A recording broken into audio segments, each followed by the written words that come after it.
I think that white women don't know how to build community, but you sure as hell know how to join cults. Cults are easy because you just have to be a follower of someone's word. You don't have to think for yourself. You just have to follow the group norms and the hierarchy and do what you're told and not think for yourself. Sounds a lot like patriarchy to me, and I'm really sitting with this idea of that it's okay for some of you all, because not all of you, I said some, because centering yourself is like the core tenet for those of you who are doing anti-racism work, because everything is centered around whiteness, especially in the social justice industrial complex. I don't think you all understand the difference between free thinking and bandwagon bias or cult like thinking.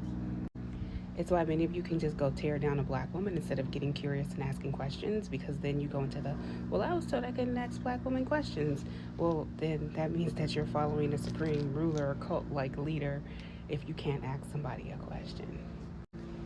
So I really want you all to think about, like, on your anti-racism or whatever y'all I call it liberation. Are you in a cult? Are you in communities? And how do you know the difference? Hey Nora, thank you for this comment. I do agree about decentering. Not just men. I think we need to decenter anything that stops us from reminding ourselves of our true nature, who we are as individuals.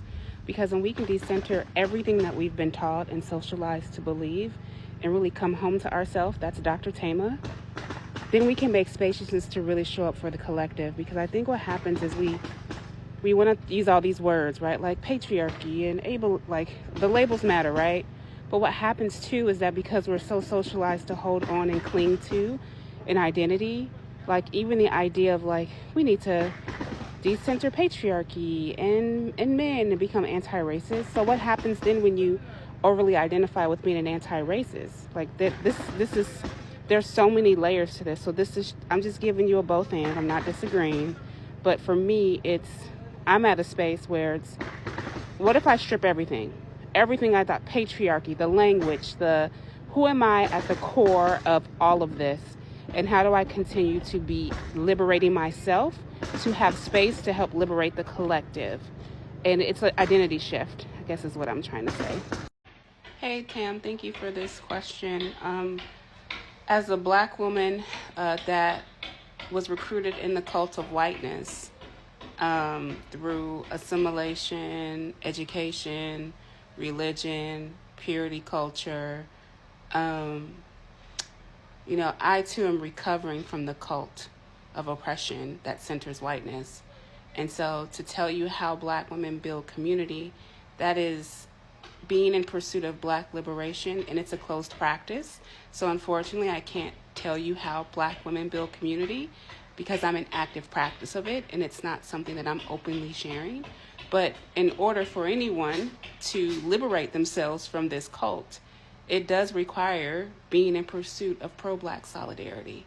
And I hope that answers your question. So another one of the things that the cult of oppression has taught us how to do is othering. So when you're in the cult, you're not really paying attention, but it's really easy to point out what someone else is doing and not really focus on how you may have or may not have had the same behaviors. And this is only coming up for me because I'm reading a lot of your comments, and many of you are presenting as white women and are, hold on a second. And like you guys are like they, those people.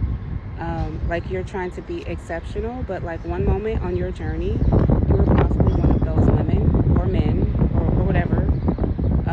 And I just want y'all to know, like, the humanity of the work of liberation does not allow you to be an exception, right? So for me, one thing I always say is that I've also been a part of the cult of whiteness because I had to assimilate, and because I've done some things that have caused harm to my own community and culture.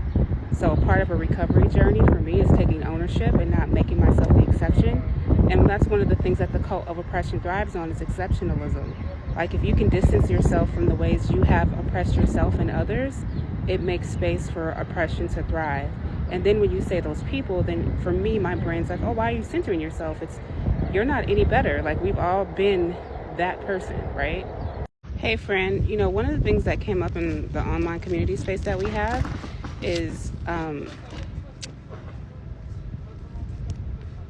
how we use the term narcissism and also like how innately ableist it might be, because some people on this journey may actually have a narcissist personality disorder, and we want to be mindful like when we're labeling things. And that's kind of my point of my last video, is like I appreciate everything you're sharing here.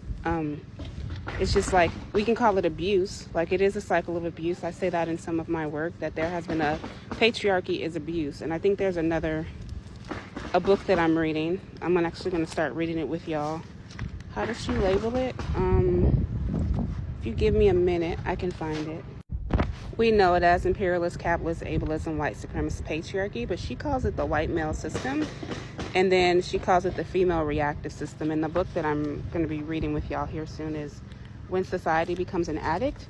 Because one of the things about cultisms is that you get that dopamine hit and you feel good, and you don't realize that it actually becomes an addiction. Because again, you're searching outside of yourself for truth that already exists in yourself. And so yes, the white male system is abusive. Like that, I feel for my body, and like it even lights me up calling it, we know it's patriarchy, but the white male system is rooted in abuse. So when you have a white male system rooted in abuse and a female female system rooted in reaction to the abuse, this is what we get. And I think that's why it's so hard for people to really trust and listen to Black liberation teachers, because you guys are so used to being abused that we all of a sudden become your abusers for trying to be in this work holding you accountable. Peace. This is the book that's really shifting how I see all of the work that I do. I read about this author in a Bell Hooks book. And I'm going to add, we have our summer school starting soon. I'm going to add a book study for each cohort, because this book will really open up your eyes to a lot. You see all my tabs. So yeah, if you've never heard of it, it's from the 80s. And again, it came from the Bell Hooks book on Sisters of the Yam, Black Women in Self-Recovery.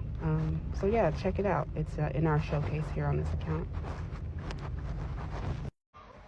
Oppression is a cult, and whiteness is its central tenet. It is the ritual. We ritualize everything in whiteness here in the United States of America. And you know you're breaking your relationship with the cult when you choose to be a liberator, to liberate yourself and then to model it so that others can liberate themselves. And you know you're liberating because you're causing conversation, as Beyonce would say, where then people who are still in the cult call you a cult leader, when all you're trying to do is teach people how to be free thinkers. And not you, but me, actually. And I find it so fascinating how a Black woman who's centering Black liberation and talking about reparations and moving from scarcity and abundance and caretaking each other, but particularly Black folks, get looked down upon for talking about money and care and fun and joy. Because I'm not so like rigid and talking about Donald Trump all the time. I ain't got time to talk about that motherfucker. Real talk.